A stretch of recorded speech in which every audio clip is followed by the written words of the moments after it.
So when we left off last week in The One and Only Ivan, we met Bob, the dog. Remember the stray dog? Let me bring you back to a picture of him and how he came to meet Ivan.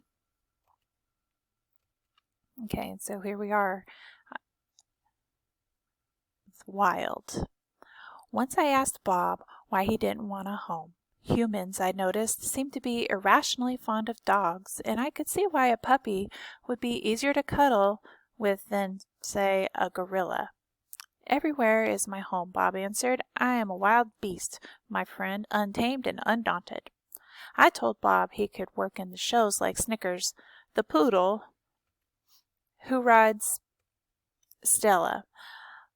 Bob said Snickers sleeps on a pink pillow in Mac's office. He said she eats foul-smelling meat from a can. He made a face, his lips curled, revealing tiny needles of teeth. Poodles, he said, are parasites. Picasso. Mac gives me a fresh crayon, a yellow one, and 10 pieces of paper. Time to earn your keep, Picasso, he mutters. I wonder who this Picasso is. Does he have a tire swing like me? Does he ever eat his crayons? I know I have lost my magic, so I try my very best. I clutch the crayon and think. I scan my domain. What is yellow? A banana.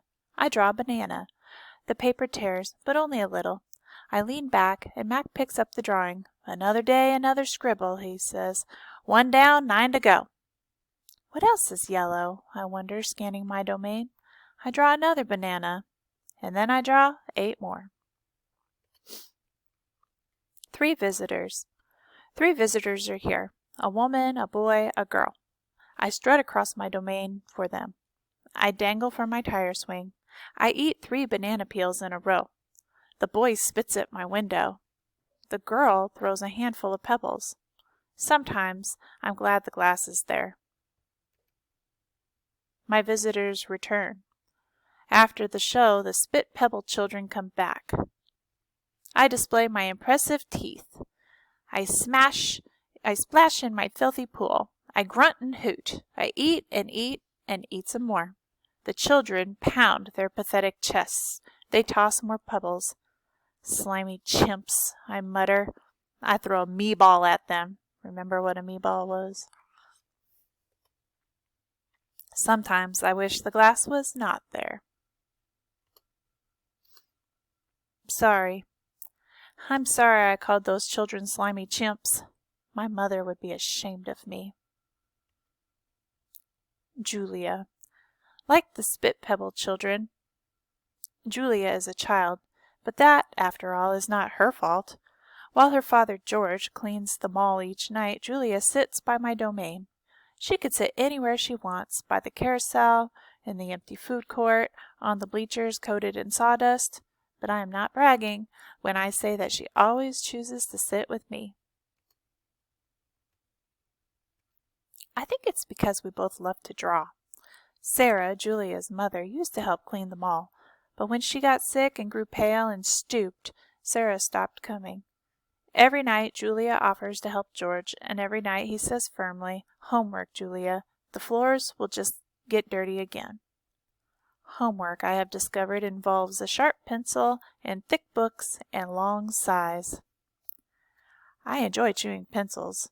I am sure I would excel at homework. Sometimes Julia dozes off, and sometimes she reads her books, but mostly she draws pictures and talks about her day. I don't know why people talk to me, but they often do. Perhaps it's because they think I can't understand them. Or perhaps it's because I can't talk back. Julia likes science and art. She doesn't like Lila Burpee, who teases her for her clothes are old, and she does like Deshaun Williams, who teases her too, but in a nice way, and she would like to be a famous artist when she grows up. Sometimes Julia draws me. I am an elegant fellow in her pictures, with my silver back gleaming like moon on moss. I never look angry the way I do on the fading billboard by the highway. I always look a bit sad, though. Drawing Bob. I love Julia's pictures of Bob. She draws him flying across the page, a blur of feet and fur. She draws him motionless, peeking out from behind a trash can or the soft hill of my belly. Sometimes in her drawings, Julia gives Bob wings or a lion's mane. Once she gave him a tortoise shell. But the best thing she ever gave him wasn't a drawing. Julia gave Bob his name. For a long time no one knew what to call Bob. Now and then a mall worker would try to approach him with a tidbit. "Here, doggy," they'd call, holding out a French fry. "Come on, Pooch," they'd say. "How about a little piece of sandwich?" But he would always vanish into the shadows before anyone could get too close.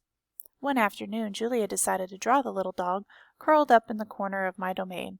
First she watched him for a long time, chewing on her thumbnail. I could tell she was looking at him the way an artist looks at the world when she's trying to understand it. Finally she grabbed her pencil and set to work. When she was finished, she held up the page. There he was, the tiny, big-eared dog. He was smart and cunning, but his gaze was wistful. Under the picture were 3 bold, confident marks, circled in black. I was pretty certain it was a word, even though I couldn't read it. Julia's father peered over her shoulder. "That's him exactly," he said, nodding. He pointed to the circled marks. "I didn't realize his name was Bob," he said. "Me either," said Julia. She smiled. "I had to draw him first." Bob and Julia. Bob will not let humans touch him. He says their scent upsets his digestion. But every now and then I see him sitting at Julia's feet. Her fingers move gently just behind his right ear.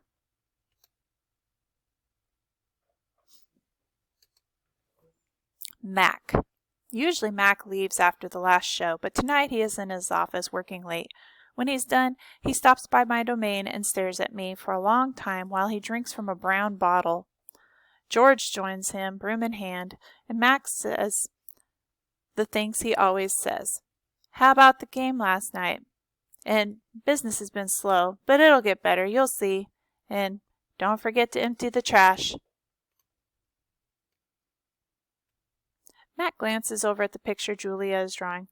"What are you making?" he asks. "It's for my mom," Julia says. "It's a flying dog." She holds up her drawing, eyeing it critically. She likes airplanes and dogs.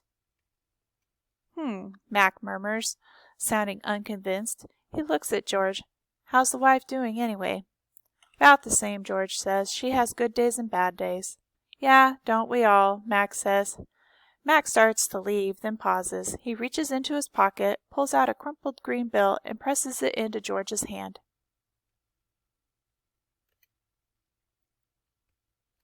"Here," Mac says with a shrug, "buy the kids some more crayons." Mac is already out the door before George can yell, "Thanks!"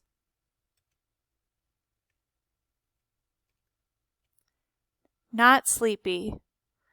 "Stella," I say after Julia and her father go home, "I can't sleep." "Of course you can," she says. "You are the king of sleepers." "Shh," Bob says from his perch on my belly. "I'm dreaming about chili fries." "I'm tired," I say, "but I'm not sleepy."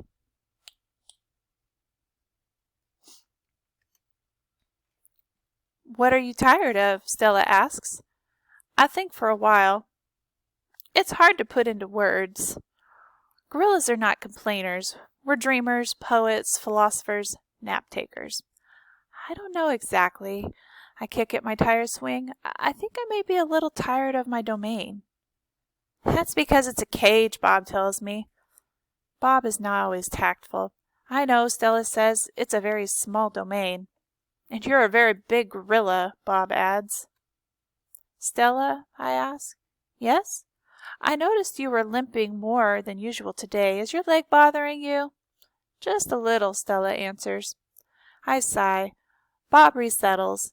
His ears flick. He drools a bit, but I don't mind. I'm used to it. Try eating something, Stella says. That always makes you happy. I need an old brown carrot. It doesn't help, but I don't tell Stella. She needs to sleep. You could try remembering a good day, Stella suggests. That's what I do when I can't sleep. Stella remembers every moment since she was born, every scent, every sunset, every slight, every victory. You know, I can't remember much, I say. There's a difference, Stella says gently, between can't remember and won't remember. That's true, I admit. Not remembering can be difficult, but I've had a lot of time to work on it. Memories are precious, Stella adds. They help tell us who we are. Try remembering all your keepers. You always liked Carl, the one with the harmonica. Carl, yes, I remember how he gave me a coconut when I was still a juvenile. It took me all day to open it. I try to recall other keepers I have known, the humans who cleaned my domain and prepared my food and sometimes kept me company. There was Juan, who poured Pepsis into my waiting mouth, and Katrina, who used to poke me with a broom when I was sleeping, and Ellen, who sang, "How much is that monkey in the window?" with a sad smile while she scrubbed my water bowl. And there was Gerald, who brought me a box of fat, sweet strawberries. Gerald was my favorite keeper. I haven't had a real keeper in a long time. Max says he doesn't have the money to pay for an ape babysitter. These days, George cleans my cage and Mac is the one who feeds me. When I think about all the people who've taken care of me, mostly it's Mac, I recall day in and day out, year after year after year, Mac, who brought me and raised me and says I'm no longer cute. As if a silverback could ever be cute. Moonlight falls on the frozen carousel, on the silent popcorn stand, on the stall of leather belts that smell like long-gone cows. The heavy work of Stella's breathing sounds like the wind in trees, and I wait for sleep to find me. And that is where we're going to leave off today.